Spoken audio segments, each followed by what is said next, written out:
We are looking at how to pronounce these three words. Their pronunciations might sound rather similar, but their meanings are very different, and you do not want to confuse them. Do you?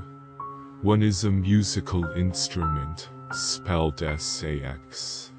How do you go about pronouncing it? Sax. Sax, as in saxophone. The second one is a number. Number 6.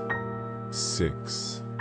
The last one, well, you know what it is, and it's better than an instrument, and better than a number. How to go about pronouncing it? 6.